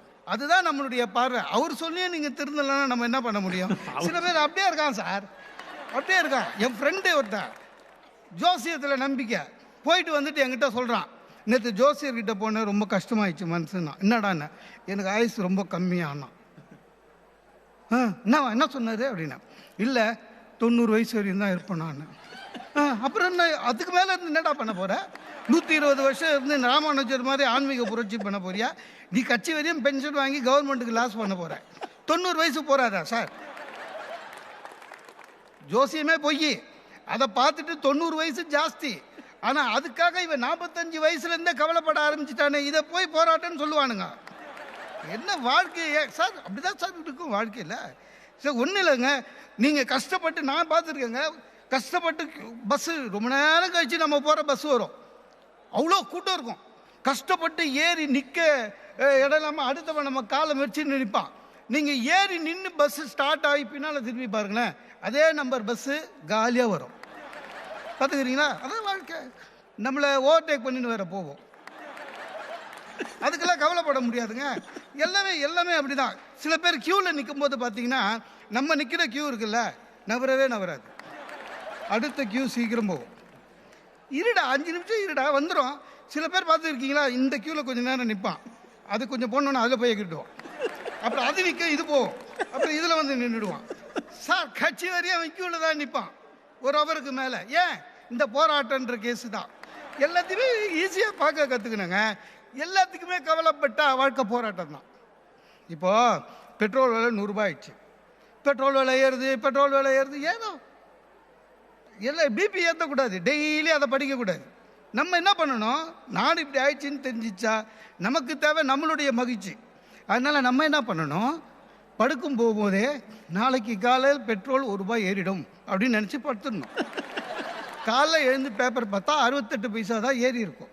அப்போ நம்மளுக்கு 32 பைசா லாபம். வாழ்க்கை அதுதான் பூந்தோட்டம். ஒரு சில பேர் பார்த்தீங்கன்னா கல்யாணம் ஆகி 5 வருஷம் ஆகுதுங்க, சந்தோஷமே இல்லைங்க. டை கல்யாணமும் பண்ணிக்கணும், சந்தோஷமாகவும் இருக்கணும், எதுக்கு? ஏதோ ஒன்றுத்துக்கு ஆசை பண்ணும். அந்த சந்தோஷன்றது கல்யாண காம்போல வராது. இது இல்லைங்க. அதுக்கப்புறம் சொல்கிறான் பேசாமல் சாமியாராக போயிடலான்னு நினைக்கிறேன்னு. ஆனால் லூசு, சாமியாரே சந்தோஷமாக தனியாக தீவு வாங்கின்னு இருக்கிறான். இன்றைக்கு உலகத்திலே ரொம்ப மகிழ்ச்சியான ஒரே ஆள் அவன் தான் சார். இல்லை உண்மை தானே? சந்தேகம் தான் நடுவரை கேளுங்க. கைலாசாக்காவு தான் ஆன்மீக ஆலோசகர். எதுவாக இருந்தாலும் சரிங்க சார், சமாளிக்கணும் சார். அதுதான் நீங்கள் போராட்டம் ரொம்ப பெருசு இல்லை, நம்ம ஹேண்டில் பண்ணுற விதம் தான். எங்கள் ஹெச்ஓடிங்க லேடி எப்பவும் திட்டுவாங்க, அதுவும் ஜென்ஸுனால் ரொம்ப திட்டுவாங்க. ஒன்றும் இல்லை, ஒரே நாள் போனேன், வாட் மினிஸ்டர் மோகன சுந்தரம் நீங்கள் லேட்டாக வந்துட்டு டக்குன்னு நான் பண்ணேன், மேம் நீங்கள் போட்டிருக்க சாரி உங்களுக்கு நல்லா சூட் ஆகுது மேம்னு. முடிஞ்சு போச்சு. ரியலி எங்கள் ஹஸ்பண்டு கூட வீட்டில் அதான் சொன்னார் காலையில் லஞ்சு. அந்த ஆள் வீட்டிலே கிண்டல் பண்ணி அமிச்சிக்கிறான். சில பேர் காது ஷார்ப்பாக இருக்கும், எனக்கு கூட தான் காது ஷார்ப்பாக இருக்குது, ஆனால் சில நேரத்தில் காது செவிடு மாதிரி தான் இருப்பேன். வேறு வழி கிடையாது, இல்லைன்னா டென்ஷன் ஆகணும். வாழ்க்கையை அழகாக வாழ கற்றுக்கணும். வீட்டிலங்க என் ஒய்ஃப் வந்து பார்த்தீங்கன்னா என் பையனை அவ்வளோ கொஞ்சுவா, பேபி பேபி பேபின்றா. நம்ம இருக்கும்போது அவனை திட்டுறா. சத்தியமாக சொல்கிறான், அதை அவனை தான் திட்டுறாளா நம்மளை திட்டுறாளா ஒன்றும் புரியாது. எனக்குன்னு வந்து வாட்சியடான்றா. என்ன சொன்ன மாதிரியே இருக்கும். எத்தனை வாட்டி சொன்னாலும் உனக்குலாம் மண்டையில் ஏறாதா, இன்னும் எத்தனை வருஷம் உங்க கூட குப்பை கொட்டணுமோ, இதெல்லாம் பையனை பார்த்து சொல்கிறா. இல்லை, நம்மளை பார்த்துட்டான். நம்ம அதுக்கெல்லாம் வந்து கவலைப்படக்கூடாது சார். சொந்தக்காரன் எவ்வளோ கஷ்டம் சார். சார் கஷ்டப்பட்டு மிதிப்பட்டு இவங்க சொன்ன மாதிரி இஎம்ஐ கட்டுறதுக்கு ஒரு வீடு ரெடி பண்ணி கொடுத்து எங்கள் மாமாவை கூப்பிட்டா, கிரகப்பிரவேசம் அன்றைக்கி எங்கள் மாமா வந்து சொல்கிறாரு, வாஸ்துப்படி உங்கள் வீடு சரியில்லைன்னாரு. கிரகப்பிரவேசத்துக்கே சொல்கிறான் சார் மாமா, வாஸ்துப்படி உன் வீடு சரியில்லைன்னு. ஏன் மாமான்னு? எப்போவுமே படிக்கட்டு வந்து லாபம் நஷ்டம் லாபம் அப்படி இருக்கணும். உன் படிக்கட்டு வந்து நஷ்டம்னு இறங்குது, நஷ்டத்தில் கால் வச்சா நஷ்டமாயிடும். கிரகப்பிரவேசத்துக்கு வந்தவன் சார். அருளுரை பாருங்கள் காலையில் சொந்தக்காரன். என் ஒய்ஃபு உடனே பேசாமல் படிக்கட்டு இச்சிடலாமான்றா. இப்போ தான் கட்டி கிரகப்பிரவேசம் பண்ணுறேன். அன்றைக்கே வா நான் சொன்னேன் இல்லை விடு. ஆனால் ஒன்று பாருங்கள், என்னதான் இருந்தாலும் அந்த மாமா சொன்னது மைண்டில் ஏறிக்கினே இருக்கு. சரியா? இப்போ தான் வீடு கஷ்டப்பட்டு கட்டியிருக்கோம், அதனால் படிக்கட்டும் இடிக்க முடியாது. ஒன்றும் இல்லை, ரொம்ப சிம்பிள். வாழ்க்கையே இதுதான் பூந்தோட்டமாக மாற்றுறது. வருவேன், படிக்கட்டுக்கிட்டே நிற்பேன், கங்காரு மாதிரி ஒரே தாவு டொங்குன்னு. எக்ஸசைஸுக்கு எக்ஸசைஸாக ஆயிடுச்சு. எங்கள் மாமா படி வாஸ்து லாபம்னு. இப்போ என் பையன் என்னை விட அழகாக குதிக்கிறான். நம்ம வாரிசு எப்படி இருப்பான்? அதனால் வாழ்க்கைன்றது போராட்டம் சார். வைரமுத்து ஒரு வரி அற்புதமாக சொல்லுவார், சில நாழிகை வாழும் சிற்றீசல்கள் கூட வெளிச்சம் தேடும். வெளிச்சத்தை தேடுது. ஆனானப்பட்ட மக்கள் வெளிச்சத்தை தேட வேண்டும். இந்த வாழ்க்கை என்பதை நீங்கள் எப்போவுமே நேர்மறையாக பாசிட்டிவாக பார்த்தீங்கன்னா பூந்தோட்டம். எதையுமே எங்கள் அணியில் சொன்ன மாதிரி அதை எப்போவுமே நெகட்டிவாக பார்த்தா போராட்டம் தான். நாம் பூந்தோட்டமாக மாற்றி இந்த உலகத்தை புதுப்பிப்போம். நன்றி, வணக்கம். 6 பேரும் நமக்கு பலவிதமான செய்திகளை முன்வைத்திருக்கிறார்கள். இப்போ நாம் முடிவெடுக்க வேண்டிய ஒரு நேரம். ரொம்ப சிம்பிளாக சொல்கிறது, அந்த வாழ்க்கை துன்பமானதா இன்பமானதா, போராட்டமாக பூந்தோட்டமானது கொஞ்சம் பொயட்டிக்காக சொல்லி பார்த்தாலும் ரொம்ப அழகாக நீங்கள் அதை நெருக்கிக்கிட்டே வந்தால் வாழ்க்கை இன்பமானதா துன்பமானதா அப்படிங்கிறதான் கேள்வி. இப்போ நான் இப்படி சொல்கிறேன் பாருங்களேன், நமக்கு என்னென்ன அந்தக்கரணங்கள், அதாவது உள்ள நம்ம செயல்படுவதற்கு கொடுக்கப்பட்ட கருவி என்னென்னா மனம், புத்தி, சித்தம். அகங்காரத்தை விட்டுடுங்க, ஏன்னா அது ஞான நிலையில் பேச வேண்டிய பேச்சு. நமக்கு மனசுன்னு ஒன்று இருக்குது, புத்தின்னு ஒன்று இருக்குது. இப்படி சொல்லட்டுமா, எப்பவும் சந்தோஷமாக இருக்கணும்னு நினைக்கிறது மனம். இது ஆரம்ப நிலை. ஆனா எப்பவுமே சந்தோஷமா இருக்க முடியாது, கஷ்டமும் வரும் அப்படின்னு புரிஞ்சுக்கிறது புத்தி. இப்ப மனம் புத்தி ரெண்டையும் பார்த்துட்டோமா? சித்தம்ங்கிறது என்ன அப்படின்னு கேட்டான். இது ரெண்டுமே நாம தான் உருவாக்கிக்கிறமே ஒழிய அதுல ஒண்ணும் இல்லை, சந்தோஷத்திலையும் ஒண்ணும் இல்லை, துக்கத்திலையும் ஒண்ணும் இல்லை. இது எல்லாமே நம்முடைய கற்பிதம், நாம தான் இதை உண்டு பண்ணிக்கிறோம் அப்படின்னு கண்டுபிடிக்கிறோம் பாருங்க. வேணும்னா சந்தோஷத்துக்கு போய்க்கலாம், வேணும்னா துக்கத்துக்கு போய்க்கலாம். இதுக்கெல்லாம் மூல காரணம் நாமன்னு கண்டுபிடிக்கிறோம் பாருங்க. அந்த நிலை தான் சித்தம். அதாவது இன்பமும் உண்டு துன்பமும் உண்டு, இது ரெண்டுமே நாமளா வருவித்துக் கொள்வதுதான் அப்படின்னு கண்டுபிடிக்கிறது மிக உயர்ந்த 3வது பெருநிலை. இன்னும் ஆழமா நீங்க பயணம் பண்ணிக்கிட்டே போனா 4வது பெருநிலை ஞான நிலை. அது என்னன்னு கேட்டா, இதுல இருந்து நீங்க எது துக்கப்படுகிறதோ, எது இன்பம் அடைகிறதோ அது நான் அல்ல அப்படின்னு விலகியாச்சு அப்படின்னு சொன்னா ஞான நிலையில துக்கமும் கிடையாது, அதுல இன்பமும் கிடையாது அப்படிங்கிற ஒரு முடிவுக்கு வருகிற பெருநிலை.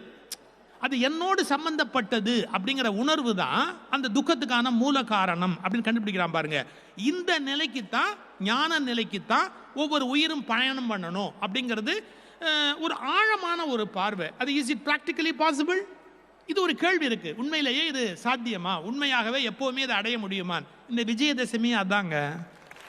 மனித வாழ்க்கை போராட்டமானது என்பதை விளக்குவதற்காக 9 நாட்கள் போர் நடந்தது, 10வது நாள் வெற்றி நடந்தது, அது விஜயதசமி. அது ரொம்ப எளிமையான ஒரு உதாரணம் சொல்றேனே. நான் ரொம்ப பேச்சு ஆரம்பிச்ச காலம் ஊட்டியில் பேச்சு. எனக்கு அப்போ எனக்கு கார் கிடையாது, கார் வச்சிருக்கிறவர்கள் நண்பர்களும் கிடையாது. அப்போ நான் பஸ்ஸில் தான் போகணும். அந்த பஸ்ஸில் போகிறதுக்காக நான் மேலே பஸ்ஸில் ஏறினேன். என்ன சிக்கல்னு கேட்டிங்கன்னா, எல்லா சீட்டுமே ரொம்ப இருக்கு. இந்த கடைசியில் லாஸ்ட் சீட் இருக்கு பாருங்க, அது மட்டும்தான் காலியாக இருந்தது. நான் அப்படி யோசிச்சு பார்த்தேன், கடைசி சீட்டு உட்கார்றது ரொம்ப கஷ்டம். ஏன்னா அது தூக்கி தூக்கி போடும். அதுவும் இந்த மலையில் யூட்டர்ன் அடிக்கிற போதெல்லாம் நீங்கள் பார்த்தீங்கன்னா ஹேர்பின் பெண்ட்லலாம் ரொம்ப கஷ்டமாக இருக்கும். ரெண்டாவது அந்த லாஸ்ட் சீட்டில் உட்காந்தா தேவலோகத்துக்கும் பூலோகத்துக்கும் போயிட்டு வரலாம். எனக்கு கஷ்டமாக இருக்கும் அப்படின்ட்டு, இது நரகம், நரகம், லாஸ்ட் சீட்டில் உட்கார முடியாது அப்படின்ட்டு நான் இறங்க போனேன். அப்போ முன்னாடி சீட்லேருந்து ஒருத்தர், சார் நீங்கள் சுகிசி வந்தானே அப்படின்னார். ஆமாம், ஆனால் இப்போ இந்த அளவுக்கு மீடியாவில் வரல. இப்போ சாதாரண தெரிஞ்சுக்கிறது ஒரு பெரிய விஷயம். கேட்குறாரு, நீங்கள் சுகிசி வந்தானே? ஆமாம் ஆமாம், இங்கே வாங்க சார், நீங்கள் இங்கே உட்காருங்க சார். நான் சொன்னேன், நீங்கள் அப்படின்னு, அடுத்த பஸ்ஸில் வரேன், எனக்கு என்ன அவசரமா, நீங்கள் உட்காருங்க சார், நான் அடுத்த பஸ்ஸில் வரேன்னு இறங்கிட்டார். ஒருவேளை என் கூடவே உட்காந்தா எனக்கு டிக்கெட் வாங்க வேண்டியிருக்குன்னு நினச்சாரா அனுமதி தரல, இறங்கிட்டார். நான் முன்னாடி உட்காந்தேன், வா நமக்கு ஒன்றும் பிரச்சனை இல்லை அப்படின்னு உட்காந்துட்டேன். அப்புறம் வண்டி புறப்படுது பாருங்க. புறப்படும் போது ஒரு ஹியூமன் டெண்டன்சி, கியூரியாசிட்டி. இப்போ அந்த லாஸ்ட் சீட்டில் யார் உட்காந்துருக்கிறா அப்படின்னு பார்க்கணுங்கிறதுக்காக லாஸ்ட் சீட்டில் யாராக இருக்காங்க அப்படி திரும்பி இப்படி பார்த்தேன். சார், நியூலி மேரீடு கப்புள் வராங்க சார், அவங்க ஊட்டிக்கு போகிறதுக்கு. ரெண்டும் வந்து ஏறி உட்காந்து. நான் நினச்சேன், ஐயோ கஷ்டம், அந்த லாஸ்ட்டு இதில் தூக்கி ரொம்ப கஷ்டம், சிரமமாக இருக்கும், இவங்க சிரமப்படுவாங்கன்னு நினச்சா, அந்த ஒவ்வொரு ஹேர்பின் பெண்ட்லேயும் சார் அவங்க டிரைவரை கும்பிடுறாங்க சார், டிரைவரை கும்பிடுறாங்க. ஏன்னா அவங்களுக்கு அவ்வளோ இப்போ நீங்கள் என்ன யோசிக்கிறீங்க தெரியுமா? நீ ஏன் அதெல்லாம் பார்த்த? நீ என்ன அவ்வளோ அல்பமான ஆளா? நீ என்ன உன்னை பற்றி பெரிய மனுஷன் நாங்கள் நினச்சிக்கிட்டு இருக்கிறோம், நீ என்ன அதெல்லாம் பார்த்த? உங்களுக்கெல்லாம் சொல்லணும்னு நான் பார்த்தேனே ஒழிய நான் பார்க்கணுங்கிறதுக்காக நான் ஒன்றும் பார்க்கவே இல்லை.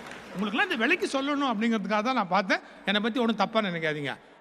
இறங்கும் போது சார் அந்த சீட்டை தொட்டு கும்பிட்டுட்டு அவன் சொன்னான், சொர்க்கம் அப்படின்னா. எனக்கு அப்போ தான் பொறி தட்டுச்சு. கடைசி சீட்டை நரகம் என்று நான் நிராகரித்தேன், அந்த கடைசி சீட்டை சொர்க்கம் என்று அவர்கள் அங்கீகரித்தார்கள். கடைசி சீட்டில் சொர்க்கமும் இல்லை, கடைசி சீட்டில் நரகமும் இல்லை.